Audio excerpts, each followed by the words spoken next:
Magandang hapon, Sunny. Gaano ba kalaki ang agwat ng nakuhang boto ni Donald Trump laban kay VP Harris? At may pag-asa ba pang makahabol itong si VP Harris?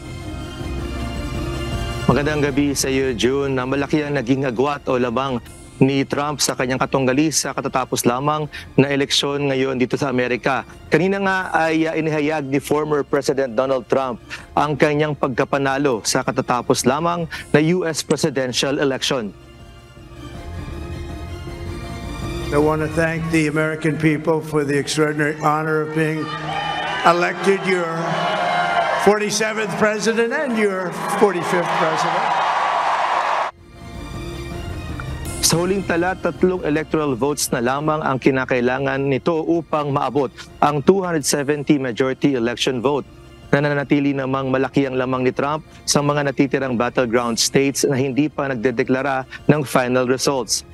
Si President-elect Donald Trump ang itatanghal ngayon bilang ika-47th president ng bansa at ikalawang pangulo na nanalo ng second term ng hindi consecutive.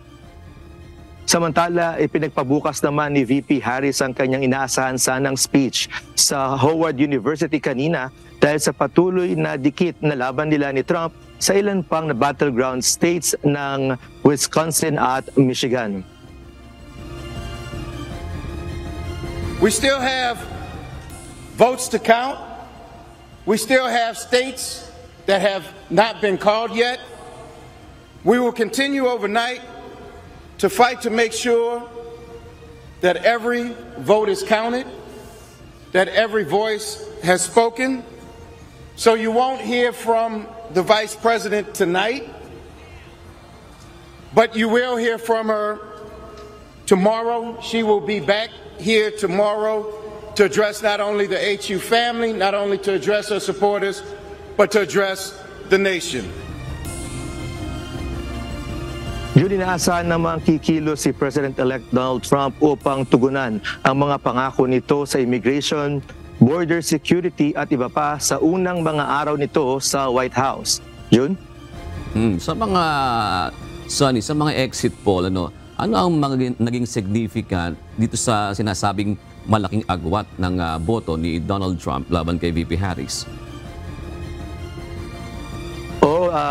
June, nakita natin sa buong maghapon na ito yung inaasahan sana, June, na dikit na laban sa pagitan ni Harris at President Donald Trump, President-elect Donald Trump sa 7 battleground states sa June ng Wisconsin, Michigan, Pennsylvania, North Carolina, Nevada, at Arizona at Georgia. Lahat ito, June, ay na-sweep ni US President Donald Trump, President-elect Donald Trump ngayon.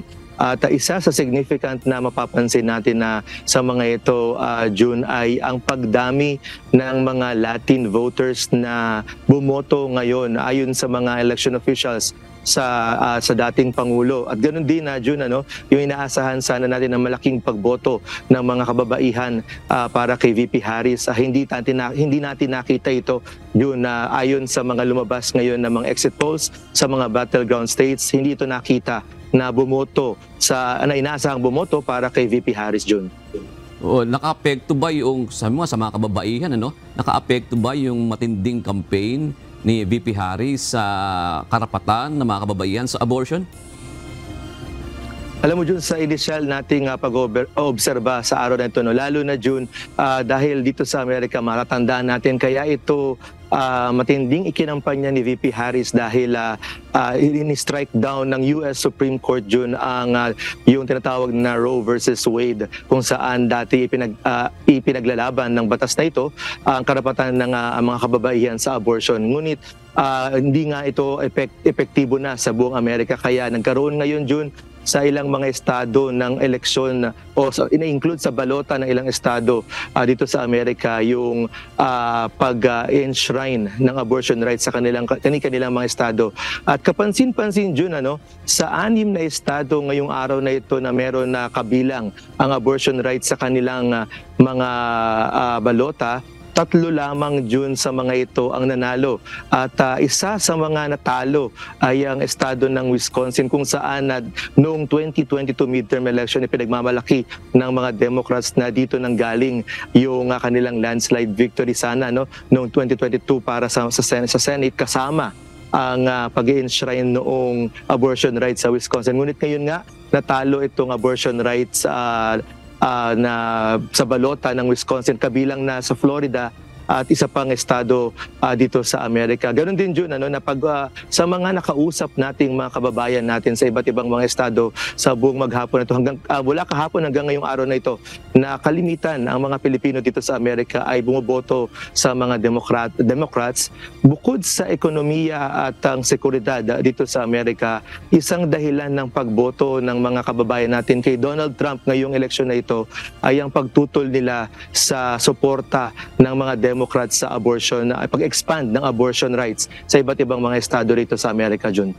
Ngayong napipinto na nga makabalik sa kapangyarihan si Donald Trump, ano ngayon ang posibleng kahihinatnan ng mga criminal cases niya pending? Meron kasing 4 pa na pending. Yung isa kailangan ng sentensya, nag-aantay na lamang, at yung 3 pa ay awaiting pa ng trial. Sonny Cos. Tama ka, Jun. Yung sinasabi mong waiting ng sentensya, yan ay yung kung saan siya na-convict, Jun, sa New York. Ito nga yung hush money case niya.